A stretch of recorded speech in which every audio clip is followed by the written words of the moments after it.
and welcome to a special segment of Leading the Break. Today we're highlighting Jordin, Canada, as part of our series UCLA in the WNBA. Jordin just finished her 2025 WNBA season with the Atlanta Dream. The team had the second best record in the WNBA, and Jordin was a big part of that. Although she missed a number of games with injury, she started 26 out of the 28 games she played in the regular season, and started and played in all three playoff games the Dream were in. Although the season ended in disappointment in a first-round exit in the playoffs against the Indiana Fever, Jordin showed up big in the last and deciding game, Game 3 of that series, with 18 points and 10 assists. Jordin was 7th in the league in assists per game this past season. Jordin's a two-time WNBA champion with the Seattle Storm. I interviewed Jordin a few years ago when she was with the LA Sparks. She talked about her time at UCLA, why she went there, the trip she took, the camaraderie and relationship she had with her coaches and still has with her coaches and teammates, and the legacy of John Wooden and the legacy of excellence at UCLA.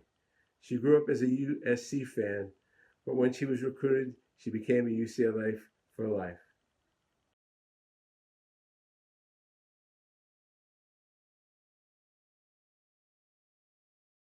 Talk to me about why you wanted to go to UCLA and why you did go to UCLA. I wanted to stay home. That was the most important thing to me, to have my family and my friends come see me play. And I wanted to represent where I came from. I felt like I didn't really have to go anywhere on the East Coast or any other school. I wanted to represent staying home and just being close to my family and doing something different. Was that a dream come true, growing up in LA, to go to UCLA? Yeah, of course. I'm not gonna lie. UCLA knows that I was actually a USC girl when I was growing up, and then when I finally started getting recruited out of high school, I fell in love with UCLA. But I love being from LA, and there's great history there, and so it was a great decision for me to stay home. I think the greatest memories I have is just the relationships that I built with my coaches and my teammates all 4 years. We've done great things, winning the WNIT my freshman year and then getting to Sweet 16 and then the Elite 8. It's just been a lot of great memories, but the friendships that I have will forever remain solid, and even the friendships that I have now, the teammates that I had then are still my closest friends that I have till this day. So I'm just very thankful for the people that I have met and the coaches that have instilled hard work and discipline into me and have given me some mentorship throughout my 4 years and even still to this day. So just the bonds that I've created, I love, and that's why I wanted to go to UCLA. So you talked about the bonds. You played with Monique, 1 year with Michaela, I guess. You probably didn't play with Rebecca Gardner. But is there a camaraderie amongst you four girls or four ladies in the WNBA because you went to UCLA? Yeah, of course. We have this thing, once a Bruin, always a Bruin. And even though I didn't play with Becca, even when I see her around, I'm always, saying hello, and we're always talking whenever we see each other. I actually did get to play with her sister. Well, not play. She wasn't playing at the time, but she was on the team. She was a senior when I was a freshman. So it's just like once a Bruin, always a Bruin. Whenever you see someone that went to UCLA, you always say hi. We still kind of have that friendship, whether we played together or whether we didn't. Becca always came back to our practices and helped us out during summer workouts and stuff. So it's pretty cool just to see the relationships, whether you're playing together or whether you're not, that UCLA has, and that's what it's all about. Any memories off the court that you can talk about? Yeah, we've gone on a lot of trips together. Went to Australia for our overseas trip. We went to Catalina. We've done so much stuff. Zip lining, just a lot of fun activities that we've done over the course of my 4 years that allowed us to bond.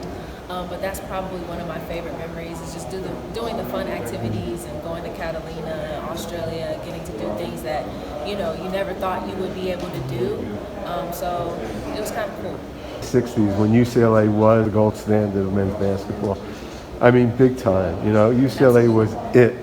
How much of that feeling, that culture permeates today into even to the women's teams? It instills excellence. It makes you want to be great, just to see see all those banners from the guys, and then on the women's side, before it became NCAA, they did win a championship. But it just challenges you, to want to be better, to want to put a banner up there. And that was, the goal when I came to UCLA, was to put a banner up there. And even though we didn't get it, we've gotten way further than, we have in like 20 years. We got to the Elite Eight, which hadn't happened in 20 years. So just things like that. You're building a culture, and, we were the stepping stone. And so now they're continuing on the legacy that, me and my teammates created there. So it's just excellence. UCLA just speaks excellence. In your day, did they talk about John Wooden? Did they talk about the legacy? Absolutely. Coach Corey loved John Wooden. They actually had a bond together. She would always talk about the memories that she had with John Wooden and some of the lessons that she gave her, and coaching and life lessons that she instilled in us and gave back to us. And it's just great to hear some of those memories because, John Wooden is one of the best coaches, if not the best coach to ever do it. So just to hear some of her stories with him, and, the things that she's done, the lessons that she's learned from him, and the way she's coaching and trying to instill some of the lessons that she's been given by him and into us is pretty amazing.